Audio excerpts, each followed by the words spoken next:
I think it's about time.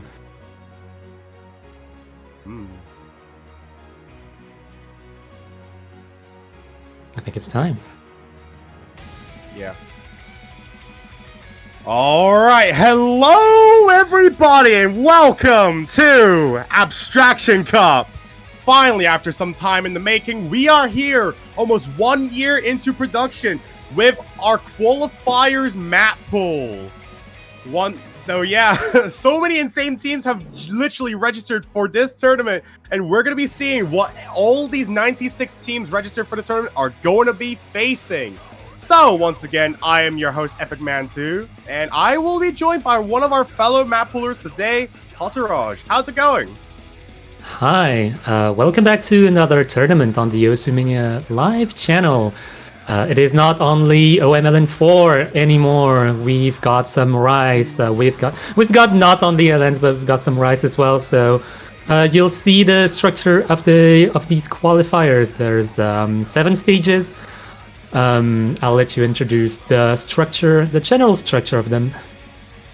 Yeah, absolutely. So when it comes to the structure of these qualifiers, they will be pretty much similar to the common expectations that are within, various other major Mania tournaments, such as MWC, for example, where we have about 3 rice maps, 2 LNs, and 2 hybrids. However, for the sake of this tournament and my kind of approach to how I want to kind of distinguish this from other ones, I will be kind of shifting the roles a bit to open up for more interesting picks and also some extra competitiveness within the qualifiers themselves. So not only do we have basically the same structure, basically going to be really similar to that of MWC, but this is going to be each map is going to basically take a bit of a more interesting approach to their structure, so to say. Yeah, and usually people tend to think that interesting equals technical, but it's not necessarily the case, as we'll go through each individual stage and introduce their particularities, because there's many things to be said about those maps and stages. Absolutely. So yeah, once again, 7 stages that we've got to go through, and every team is going to be playing this throughout the following week.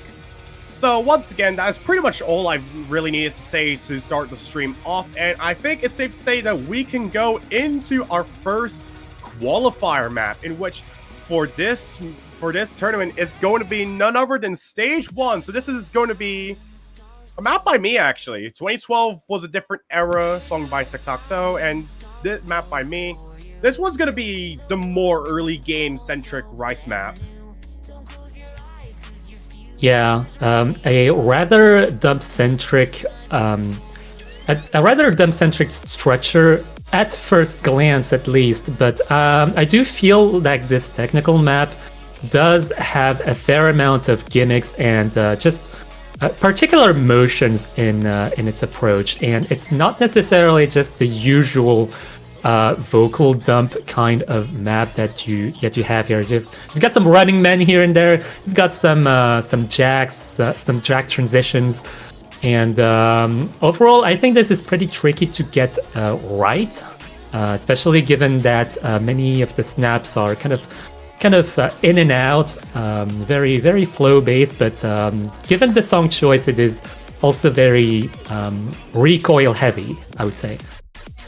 Yeah, indeed. When it comes to this map, my main idea was that because this is going to be arguably the easiest Rice qualifier out of the number that we have, I wanted to try and make this somewhat versatile within its own right. So not only is there like some hints of physicality, but there's also some visual challenge incorporated as well. Because I'd say like I would say that like one of my main inspirations for this map in particular would have to been Pastel, the Mystic and Elixir qualifier from MWC in 2024, which you can kind of see with some of the dumps here, where I kind of just basically just go within like very strict and kind of unorthodox transitions between patterns here. Yeah, I think it's quite interesting to see because, like, one might think that dump is like, yeah, just put some streams here and there, just kind of vibe code, a vibe map or something. But no, this is anything but that. Like, there's a lot of patterns in this. It's like there's some two-hand trills, some one-hand trills, some running men, some drag transitions, as I mentioned before. And I do feel like this map is very, very dynamic in its approach. Indeed, that was practically the intention of what I was going for, because especially with the variety of qualifier maps that we have in this phase alone, I wanted to try and at least reinforce that dynamic to try and make for an interesting phase where, you know, not only is it interesting in terms of like, you know, the map itself, but also like what it provides for the map pool itself. For example, like this section here, this one's a lot more focused on discomforting patterns as opposed to various of the other sections of the map, to be able to try and make it like, you know, add some extra flair within the patterning and just generally like just really hard to control some of these graces that you need to hit on the dot. But that pretty much does it for this map. This map is not too long, just about 3 minutes of length, and just packs a punch when it comes to the variety of patterns that it has on it. Yeah, I think it's like as the easiest stage of the 7. Well, this is going to be going into increasing difficulties as we go, increasing in numbers here. But I feel like this one encompasses a few of the bracket slots that we have. So it incorporates a lot of different technical maps, different types of technical maps, I would say. Yeah, indeed. So yeah, once again, you got what you want, manual earlier, and we can move on to stage 2. So this one's gonna be another Rice qualifier, stage 2. This one is going to be Kaisuru Dokuzo, Turbo A mapped by Kamui.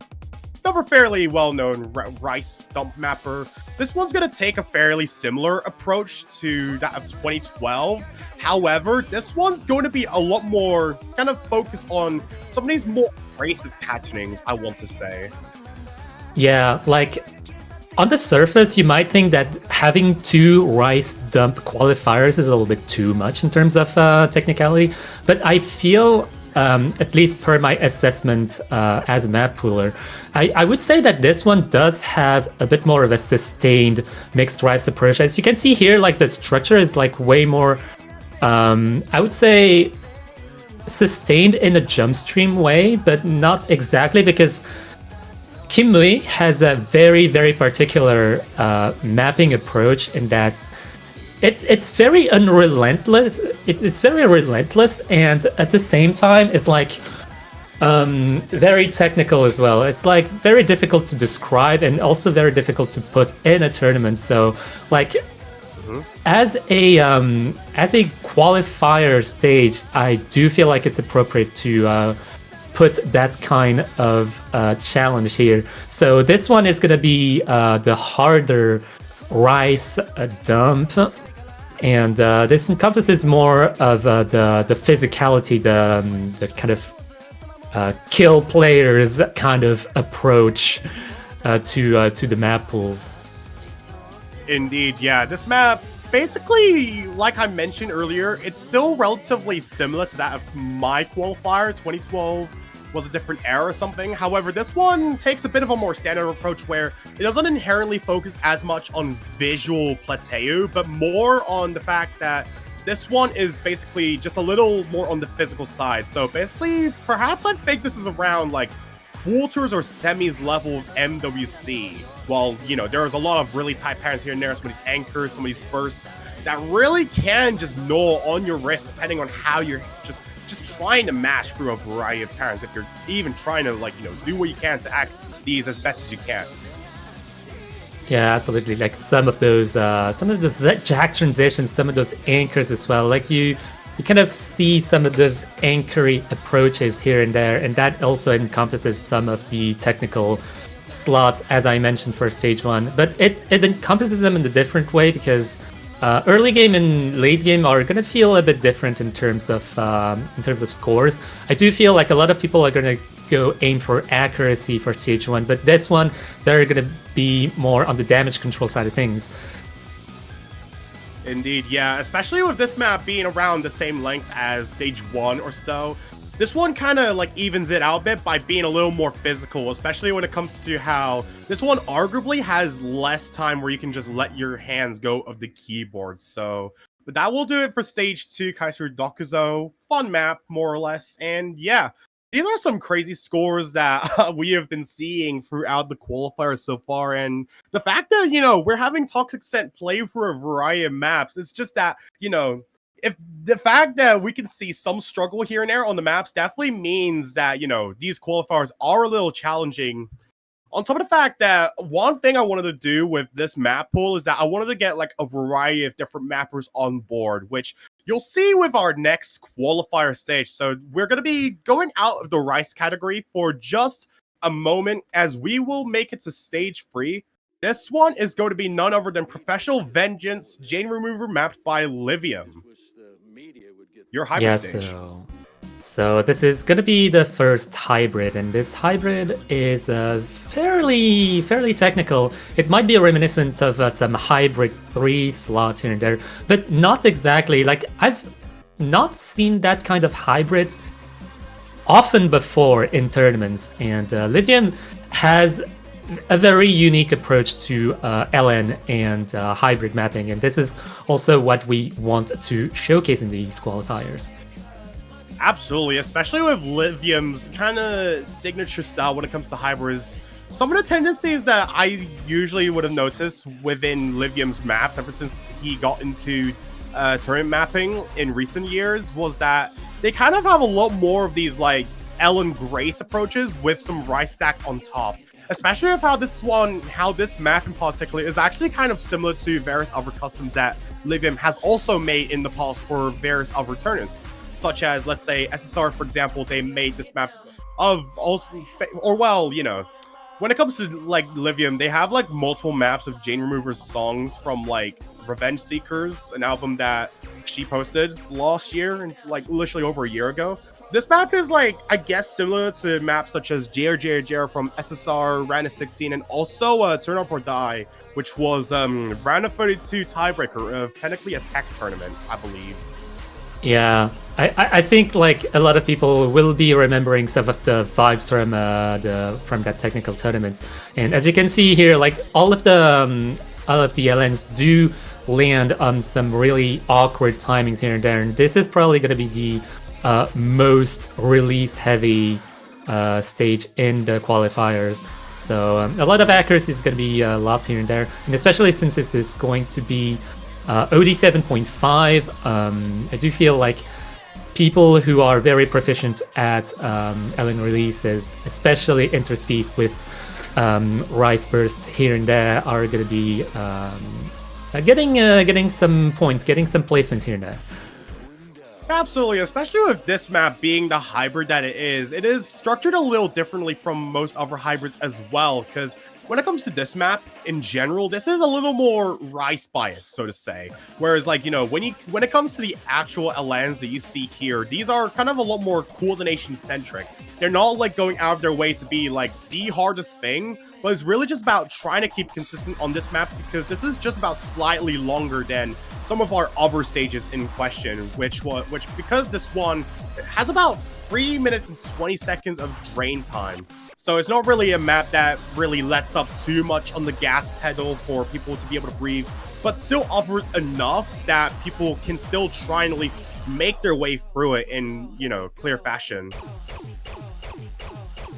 Yeah, honestly, like the structure of this map does include some mini jack shieldy transitions here and there, so that's the hybrid 2 element, quote unquote. But it's like technical enough that it kind of encompasses a lot of types of hybrids. So I do feel like this is a pretty good qualifier in terms of hybrid tech representation. That is a little bit of a hint for the other hybrid that is going to be shown later. But going into the next stage, stage 4 is going to be the first full, well, more of a full LN approach, and that is going to be my own map of Father's Black Hole by True Position. And this one is this one is unique. This one is unique, and as the mapper, it was very intentional to have kind of a unique approach in terms of LN coordination. So there has been a lot of timing hell representation and a kind of vocal dump representation. Here, this is a step towards the other direction, actually. So a lot of anchors, a lot of structured release. I feel like the way this is snapped is very, very standard, but the way this is patterned in terms of anchoring and just LN overlap in regards to anchors is a lot. Yeah, absolutely. I mean, to be fair, this is honestly like a really good LN qualifier in my opinion. Not only is it like distinguished from a variety of other tournaments and has, you know, a very good sense of character within it, but it's also because of the song choice as well, in my opinion, where not only is it like not only does it like actually take a different approach where it goes into a lot more brutal progressive rock, but I feel like the time signatures and just the general rhythm of this song being unorthodox helps the map become a little more challenging for if it was to try and represent the early game LN maps to some kind of degree, while this is honestly a lot shorter than the other qualifiers we have on board. on top of that. Yeah, this is shorter, but it packs a punch because the middle part, basically the time signatures don't really make sense at all. It's very avant-garde. Yeah, absolutely. That's literally the perfect descriptor for it, in my opinion. Yeah, so this last part is going to be a lot more standard, but does include some really gnarly anchors with some really heavy one-hand string here and there. But I do feel like the middle part with all the time signatures and is going to be the hardest part to get some good accuracy on, especially since this is also OD 7.5. Yeah, indeed. The fact that this map alone is on OD 7.5 and it just has a lot of these kind of pseudo technical LN patterning just makes this so much more difficult to even go through, because you have so many of these releases that you need to watch, on top of the fact that you need to transition well enough to be able to go into other parts of the map. I have no idea how Zikari literally got almost 992k on this map, because that is genuinely such a messed up score for qualifiers. But Yeah. that said, we can move on for stage 5. So this is going to be yet another LN qualifier. This one going to be a lot more straightforward. On the contrary, this is going to be oh god, I forgot the title. I didn't see it enough. Wait. Oh dear. Well, Drawing for your eyes. Yeah. High Lotto. Thank you. So basically high little LN density. But well, you might think that this is probably the most quote unquote standard density, but yeah, we do need some stability here and there. Not talking about the map, but I do feel like Hylotel is one of those people who are very cognizant of the LN meta, of how things should be, but also how things could be. So I feel like Hylotel is probably one of the best people to ask in just providing kind of a new value proposition in terms of I guess a category as quote unquote standard as LN density. Absolutely, especially with this map following more of like a more regulated structure, arguably, as opposed to Father's Black Hole, your qualifier stage. This one's like a lot more conventional when it comes to how it addresses the song representation. Albeit, while it kind of like does not have as much technical patterns as opposed to various of the upper stage, this one packs more of a punch when it comes to being more of a consistency endurance type challenge, where, you know, because when it comes to most LN density maps, a lot of people would usually expect some kind of LN jump streams. However, this map kind of takes it to a bit of a different standard, where, you know, you still have like a lot of these denser jump streams. You also go into this course where it introduces some light dumps as well, which can definitely trip up a lot of players on their feet going into the final quarter of the map. But, you know, this is definitely one of those things that can be learned relatively quickly depending on how you go about it, really. Yeah, I think the more tricky part of this map in particular is how like lyrically represented this map is. Like, there's definitely some elongation following the vocals here and there, and that also puts a fair amount of LN strain rather than just like rice strain. Indeed, yeah.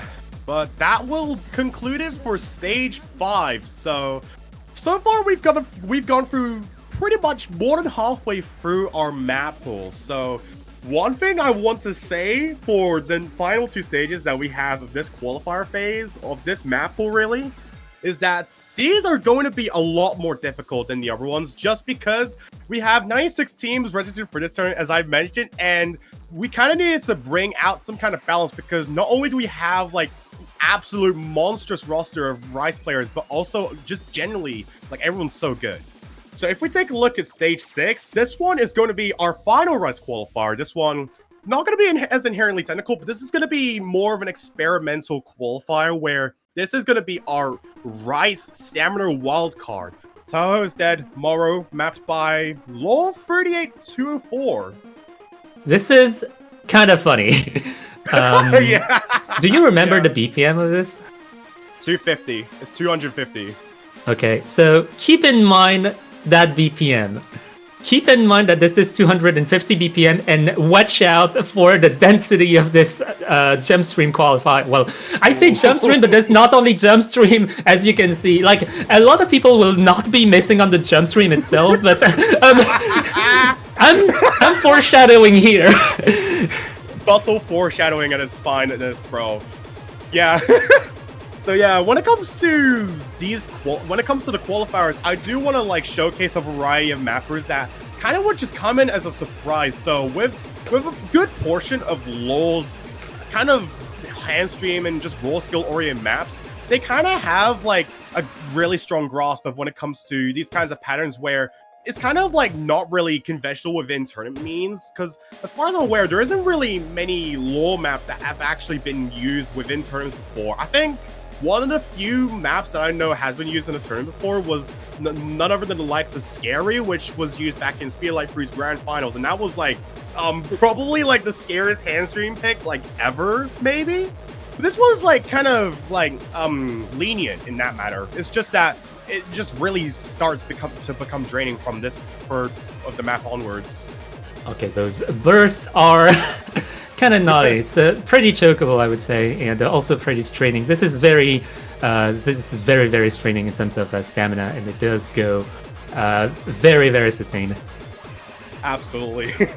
Another thing I'd like to mention with these two final qualifier stages is that because these are quote unquote the boss picks of this tournament's qualifiers map pool, they are both 4 minutes of length. Like, it's something that's not really used in many tournament map pools, but I think for this tournament, it kind of like warranted it. Those anchors are so mind blockable. This is what I was teasing. No, those two-handed cord jack approach is so straining, and I do feel we should expect some people just breaking here because it is very straining.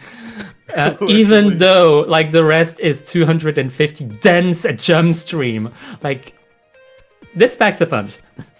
Yeah, this packs more than just a punch. This literally just punches your nose and does it 5 times over just to prove a point. Oh yeah, watch out for these small lens in this section. I left them in on purpose because I thought it'd be funny. Wow, thank you. So generous. After all that. And then we get this section. This is the final stroll. This is the point where we're literally tired of your beeswax. We just want to get you over with. So we throw in a lot more of these dense domes just that are embedded in between these jump streams at 1-8. Yeah, some of those anchors are also pretty chokeable, especially given that it's at the end of the map and there's like definitely more than 400 nodes. So you'll be losing some score there if you break. Indeed, yeah. Especially going into this section, pretty much when it comes to this final stretch of the map, there's really just 2 breaks in the actual map itself throughout the entire course of it. And the breaks are literally not even that long either, like less than 30 seconds usually. And then when it comes to these denser sections, they literally just do not let up until the very end. And I feel this definitely is going to help a little to balance out a variety of teams that we got because the qualifiers already is going to just be, for lack of a better descriptor, a bloodbath. And like, yeah, it's just crazy. But that'll do it for stage 6. Yeah. It was also a pretty long map, so this is basically the ultimate stamina tester. But there's one more stage remaining, and that is going to be the second hybrid, which is going to be basically a mini tiebreaker. Yep. Following the roots of that of Livium's qualifier, this one's going to be the mini tiebreaker qualifier. So this one going to be a map by none other than Maggie, aka Maggie Scorch. They've been an upcoming mapper when it comes to these more technical hybrids for some time now, and especially in recent times, they've been literally like out for blood when it came to, you know, how they just express a lot of these really technical patterns, and just also generally like having gotten such a strong grasp of these kinds of patterns, like, you know, in recent times as well. So this is something I wanted to like showcase in this tournament as well, just to introduce them to a new audience and get some eyes on their work as well, more or less. Yeah, that is pretty commendable, and I do feel like there's a lot more to be seen in the bracket stage as well. So this is a pretty small sample of what you'll be able to see in the weeks to come. So yeah, this tiebreaker, like especially within the common meta of them, is pretty much straightforward, arguably. This one kind of has sections where it's a lot more centric around Rice patterns we can see in this one, but also generally Jack hybrid-esque and really technical patterns overall, mainly within the LN. So there's basically like sections that are for basically just for everyone really in this map alone within its 4-minute runtime, and yeah. Yeah, Livium's stage 3 was a lot more control based. Whether it be on the front end or back end with the LN releases and whatnot. This is a lot more of a physical hybrid, so does require a fair amount of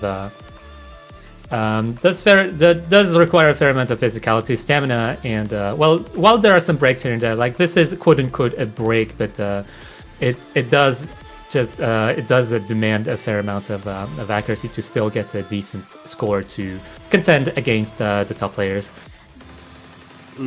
Especially with this one being, our second longest map in the qualifiers.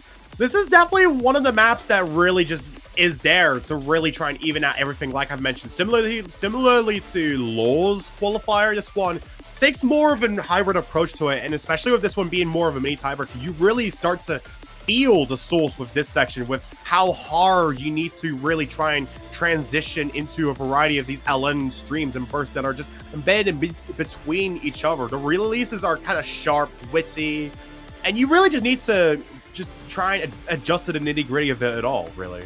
Yeah. Also, a silly metric that doesn't really mean anything, but I just wanted to mention that this is... I don't exactly remember. I don't remember the exact number, but I think this is 6.41 stars. Yes, this is 6.4 stars. This is the highest rated map of our map pool. Yeah, just wanted to mention that because yeah, the density of this last like LN density part is definitely amplified by some of the LN dump structure in there. So that was also what was missing from stage 5, the LN density map. Yeah, I do feel like those qualifiers do provide a pretty complete landscape of what you can see in this tournament. Yeah, pretty much that, while also trying to provide not only just song variety, but also mapper variety on top of that. Because when it comes to tournaments, I definitely feel like it's a bit of an underrated and overseen area within tournaments map pools, where you can definitely like go a long way with showcasing a lot of other people. And that's definitely the approach I wanted to take with this qualifier's map pool, where there's a lot of people that you wouldn't normally expect to see within the same map pool, more or less. So that's pretty much like the thing I wanted to go for here, and hopefully that pretty much gets my point across for this map pool. We'll definitely see a lot more of it in the next few weeks, maybe even a lot more insane in this one. Yeah, I'm looking forward to see some of the results and some of what players can do on these maps, because we definitely saw the list of players who signed up here, some of the teams that got together for this tournament, and let me tell you, we're not pulling any punches. Well, we're exactly. Yeah. Yeah. Like, bro, I never in my, 7 years of playing this game would I even end up seeing Saragi, of all people, playing a tournament. And it happens to be this one. And they're playing with Invading. And also just the amount of other teams that we have on board here. Like, well, we have Nepagin and Hello Suns playing together, after LN4 and MWC. Literally everyone is just so dire. Everyone's dying at first. And we're gonna see a lot of it in this qualifiers. This is the first ever time I'd say in tournaments where I am so scared, but I'm also insanely excited at the same time, because I am anticipating so much for the competition here. I don't even want to sound narcissistic here, but hope you got what I mean. Yeah. I mean, it's not for yourself. It's rather to see how far the community can go, and this is also why we're trying to push the limits. And Abstraction Cup is gonna try to push the limits in different ways. You'll see. Absolutely, yeah. Not really much we can say for now, but these qualifiers should definitely give enough of a potential idea as to how the rest of the rounds could potentially go. So, yeah. But that pretty much is going to do it for me on this showcase today, considering that this is the qualifiers map pool we'll all be playing, and as mentioned, the qualifiers are open to schedule right this very instant as well. So y'all can feel free to schedule your qualifiers whenever you can. Just be sure to do it in time. That's pretty much all I'm asking. Yeah, absolutely. Without further ado, I'll let people actually release their maps, and we'll upload our own maps and release it to the world for all to see. Indeed. So yeah, once again, thank you all so much for tuning in to this showcase. We will have the seeding showcase, or the seeding results alongside the round 64 come out next week, although that goes without saying. I've been Epic Man 2, joined by Paturages, and we will catch you all in the next episode. Take care, and best of luck for next week. See ya.